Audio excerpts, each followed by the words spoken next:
This might not be too quick, but gotta do it. For those of you that don't know, my name is Alex. I'm back there in the dark cage most cases. Thank you. Try. I earlier shared about just the rejuvenation of my spirit and my life, and God bringing my parents back to me in this church and this family, which is something I could have never imagined, really. That's not what I'm up here for. I'm up here for one thing I never thought I was worthy of, and that was love. It was so hard. I spent so many years trying to love myself, and I tried to use other things to feel that way, and it didn't work out. It never worked out. And I'm glad it didn't. I'm glad it was painful and it was horrible, and it was, it almost killed me, because that was the only way I was going to surrender to God and give my life. And because I did that, He brought me here, and through the drums, of course, that was always the thing that tied me to the church. But for some reason here alone, I felt like I needed to be here for a greater purpose. I didn't really know what that was. And I remember seeing this girl sitting over on this side just every Sunday, just worshiping fully, with her hands in the air and her heart pouring up to God. And I don't know what it was. I just couldn't stop looking at her. And I know she wasn't looking at me because she couldn't see me, but that was okay.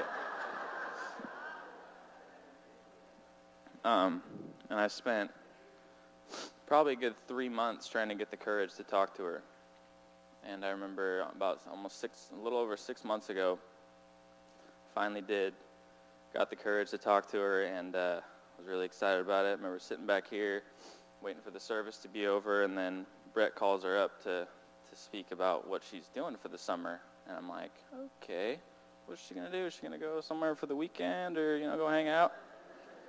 And then, she's talking, and I'm just hearing her testimony. I'm just hearing her speak her heart, and, I can't explain it other than, right there and then my heart just, imploded. And, I fell in love with her. And it's just crazy because I've never felt that way before, And then about 10 seconds later, after that, she said that she was going away for the summer. Oh, okay. Not only just away, but, across an ocean, another continent. And I was like, okay. But normally I'd be defeated by that and just give up. But I wasn't. I was like, okay, well, now I have to talk to her, and I made it a point. And I tried to just sit there and wait for her to speak. Other people, I knew people were going to talk to her and stuff. And I just was packing my stuff up, kind of looking over occasionally, trying not to seem obvious. And then I kind of just was like, okay, I looked away, and she was already walking out the door. So I was like, all right, I give up. I just took my stuff, headed out to the car, sat in my car, and sat there and couldn't move. I couldn't move my hands. They were locked on the steering wheel, and there was something telling me to go back inside. So I did. Came back inside, saw her talking to more people again. I'm just like, oh, I can't win, And so I went to the bathroom. Was like, oh, I might as well do that, take care of that, and then walked out. And she was gone. She was gone. And I was like, what's going on here, God? That's it, I give up. And I beelined it for the door.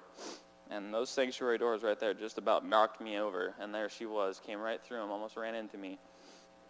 And I was like, oh, okay. And she started walking by me, and I was like, oh, Kami. I almost let her go again, and I was so awkward, and I was so nervous, but I talked to her, and I asked her if once she got back that if she wanted to go to coffee with me, and she said yes.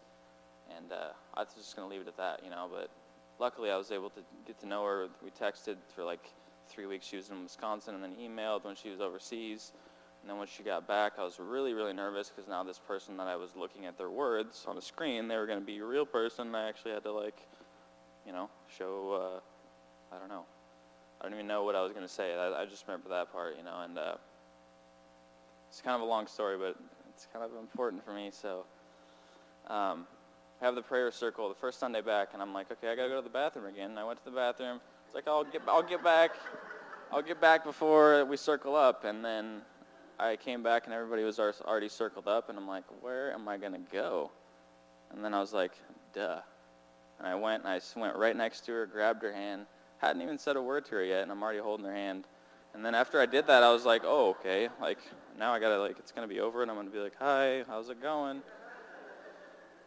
Anyways, it took off from there. We went to coffee like 3 days later, and ended up having to kick us out. Stayed for like 5.5 hours, couldn't stop talking to her, and I had never done that before, And slowly over time, I started to feel what people were saying, when you know, when you know, when you know. And I'm like, that makes sense, but I don't get it. Like, does that really happen? And, yeah, I know, and it's because of God. He showed me how to love myself so then I can in turn love somebody else. And the fact that I'm even able to be alive today is enough for me to be happy. But I can't even tell you how it makes me feel. She's like an angel to me. I feel so fortunate, And with that, I would ask that you would come up here, please, because I have a question to ask you.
Now you need to come to our prayer circles on Sunday mornings. This is what happens. After something like that, for us to move to the next phase of the morning. I think what I was most excited for Alex is that he didn't have to run out to the bathroom before he proposed. That means there's truly been an advancement in that relationship.